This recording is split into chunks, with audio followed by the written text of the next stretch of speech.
Assalamualaikum warahmatullahi wabarakatuh. Salam pejuang pendidikan. Sampai berjumpa kembali dengan saya Bapak Buadin dan Ibu Rika Wijayanti.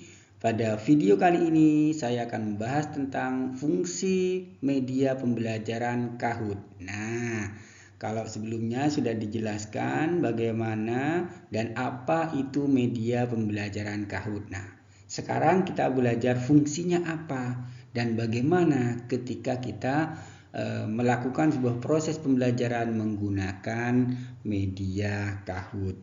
Yuk kita simak video kali ini terkait dengan fungsi dari media pembelajaran Kahoot. Nah, kalau kita lihat ini adalah tampilan Kahoot. Apa itu Kahoot? Ya, pada video sebelumnya sudah dijelaskan apa itu Kahoot. Kemudian bagaimana kita bisa membuat video pembelajaran atau membuat kuis menggunakan aplikasi Kahoot. Nah, sekarang kita akan membahas fungsinya. Fungsinya apa ketika proses pembelajaran? Fungsi Kahoot ini dibedakan menjadi 3 fungsi. Yang pertama adalah fungsi atensi. Artinya di sini media visual yang merupakan inti, menarik dan mengarahkan perhatian pembelajaran untuk berkonsentrasi kepada isi pelajaran yang berkaitan dengan makna visual yang ditampilkan atau menyertai teks materi pembelajaran atau materi pelajaran.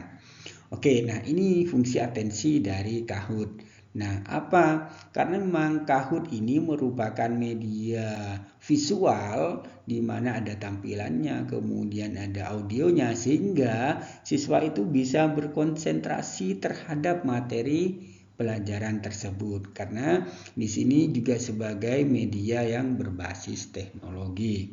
Nah, kemudian Kahoot juga sebagai sumber belajar. Kenapa? Karena Kahoot bisa menjadi sumber belajar dan media pembelajaran yang bisa memenuhi tuntutan kebutuhan generasi digital. Nah, di sini bisa kita lihat ya. Kita bisa melihat 3 model game Kahoot yang bisa nanti teman-teman mahasiswa buat sebagai proyek dari media pembelajaran ini. Nah, yang pertama sebagai 3 model game Kahoot ini, teach, kemudian challenge yaitu tantangan, dan sumber belajar atau study. Nah, ini fungsi Kahoot sebagai sumber belajar. Kemudian